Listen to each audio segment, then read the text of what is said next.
اوفوا بعہدی اوفوا بعہدکم. پھر فرمایا وإیایا فارہبون. رہب ہے خوف، ڈر. جب کسی کام کی عظمت اور کسی ہستی کی عظمت دل کے اوپر طاری ہو جائے تو آدمی کپ کپانے لگتا ہے. نبی کریم صلی اللہ علیہ وسلم جب غار حرا سے تشریف لائے تو آپ کا جسم لرز رہا تھا، تو دل کانپ رہا تھا. فرمایا کہ زملونی زملونی، مجھے اڑا دو مجھے اڑا دو.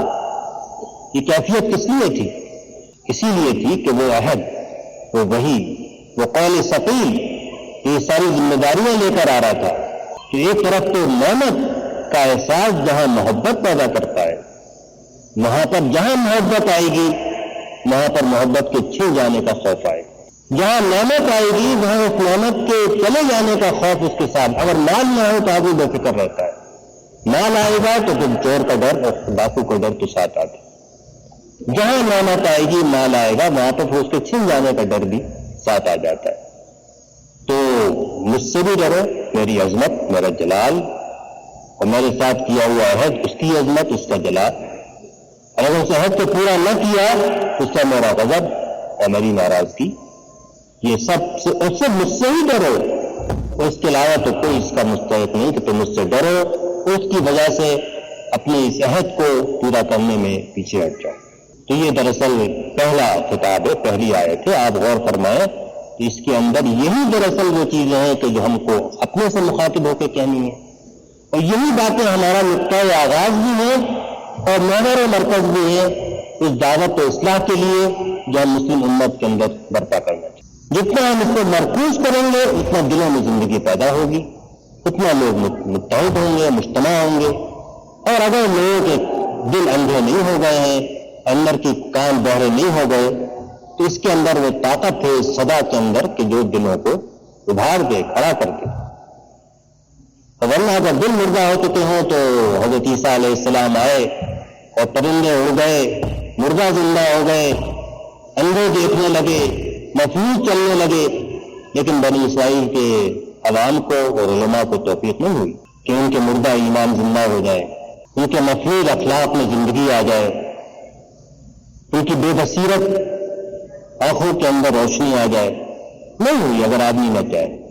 لیکن اس صدا کے اندر یہ جان، یہ طاقت، یہ قوت ہے کہ یہ چیزیں پیدا کر سکتی.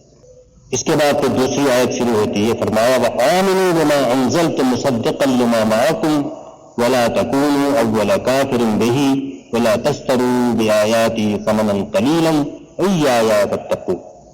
اور ایمان لاؤ اس پر جو میں نے اتارا، جو تصدیق کرنے والا ہے اس چیز کا جو تمہارے پاس موجود ہے، اور سب سے آگے بڑھ کر تمہیں اس کا انکار کرنے والے اور ناشکری کرنے والے نہ ہو جاؤ، اور میری آیات کو تھوڑے سے مول کے بدلے میں نہ بیچ دو، اور میرے ہی ساتھ تقوی کی روش اختیار کرو. اس کے بعد اب ایمان کی دعوت ہے. پہلے نعمت، اس لیے کہ اسی جو نعمت کا تذکرہ ہے، جو چیز پہلے سے مسلم ہے، پہلے اس کو مضبوط قوی کیا، اس کے بعد تو اس کے واسطے سے ایمان کی دعوت. ایمان کی دعوت بھی کوئی اجنبی دعوت نہیں ہے.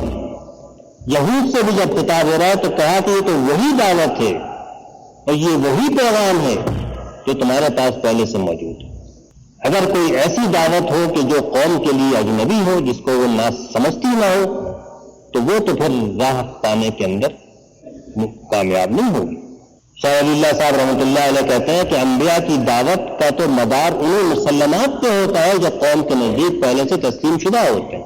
اسی جب ایک زمین ایسی ملتی ہے جہاں دونوں ایک جگہ کھڑے ہوں تو پھر ان کا ہاتھ پکڑ کے صحیح مقام پر پہنچایا جا سکتا. اگر ہم یہاں کھڑے ہوں یا وہاں کھڑے ہوں تو کبھی بھی کوئی اگر میٹنگ گراؤنڈ نہ ہو تو زمین ایسی نہ ہو جہاں ملے خیالات، تو پھر تو مل کر ساتھ چلنا ممکن نہیں ہوتا. قرآن مجید نے پہلے ہی کہا کہ یہ تو وہی بات ہے جو اس کی تصدیق کر رہی ہے تو تم پہلے سے مانتے ہو.